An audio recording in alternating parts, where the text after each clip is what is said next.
përgatitëshin, domethënë sulmet terroriste, ato në përgjithësi nuk prononcohen nga inteligjencat e shteteve, asnjë shtet, por në përgjithësi këto kanë ndodhur në Stamboll dhe në Ankara, domethënë nëse referohemi viteve të tjera, i lirë kanë qenë shumë katastrofike, që nga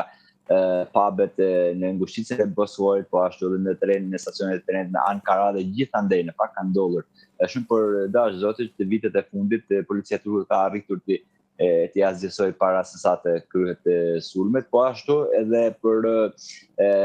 këtë mendohet praktikën nëse kolegët tanë thonë që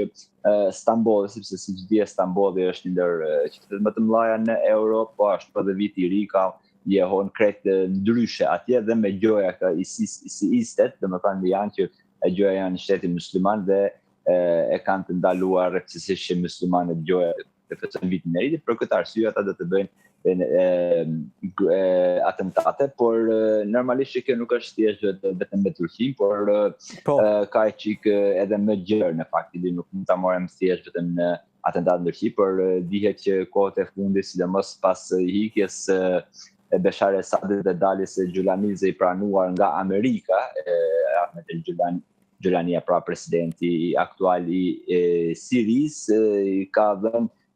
një hovë krejt ndryshe prapë ISIS-it që ata me gjoja të jenë mbrojtësit e shtetit musliman. Dhe për këtë arsye ata vazhdojnë të tregojnë pra dhe në Turqinë e sotshme, për shembull që në atentatën e sotshme që kanë vdekur 6 nga terroristët dhe janë ra martire dhe 3 policë. Edhe këtë i tregojnë, domethënë vetë asaj organizatës së tyre, ISIS-it, pra ne jemi gjallë ende, pra jemi në aktivitet dhe të vazhdojmë të bëjmë aktivitete, por nëse vetëm thjesht Turqia, por edhe Amerika edhe NATO dhe gjithë nuk janë kundër atij, është një farë keqe që me të vërtetë dinë se çfarë ka bërë, domethënë të kaluarën dhe nëse ringjallet apo merr një forcë përsëri, është një problem jo vetëm thjesht për Turqinë apo për Sirinë, por për shumë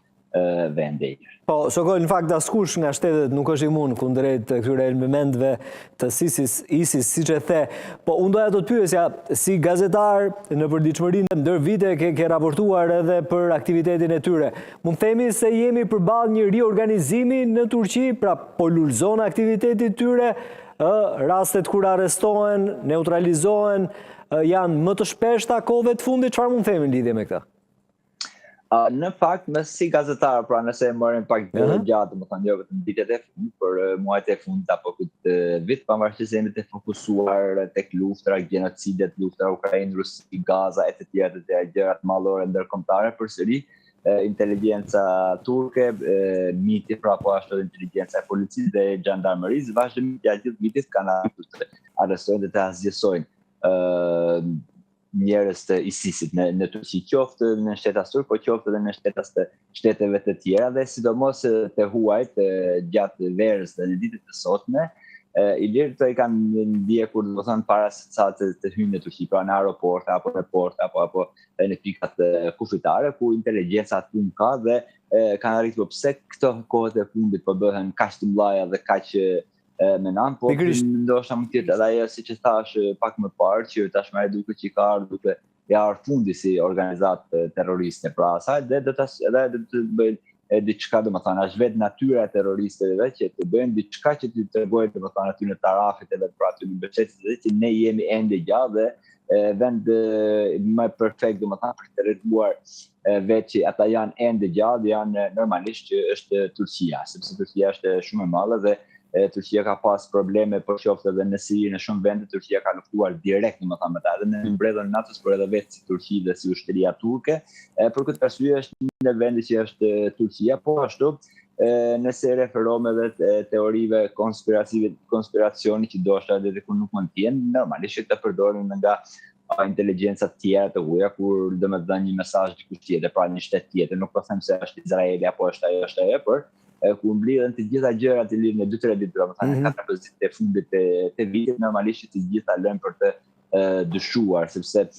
pat në folë edhe para javës së bashku, ishin mbi 150 të arrestuar, po ashtu edhe sot, po ashtu gjatë javës ka 5-6 adresa apo 10 adresa të tjera kanë qenë, domethënë, por nuk kanë qenë lajm i madh të Turqisë, apo kur e kalojnë 100 në këtë bën lajm i madh. normalisht që a mund të triumfoj përsëri ISIS-i, kjo mund të jetë gabimi jo vetëm i Turqisë, por i shumë vendeve, edhe sidomos atyre që përkrahen të, sepse organizatat terroriste të tjera si ISIS apo të tjera që ta kenë emrin, ata janë rrezik për kudo në botën, sepse ata plasin bomba në Paris, plasin bomba në Berlin, plasin bomba në Athinë, në Tiranë, në Istanbul dhe gjithandej. Me shpresë që inteligjenca turke dhe sidomos bombat e fundit që bën policia turke kundra ISIS-it, dose që informacionet mund të shpërndajnë edhe vetë me NATO-n, me antarët e NATO-s, me Amerikën dhe me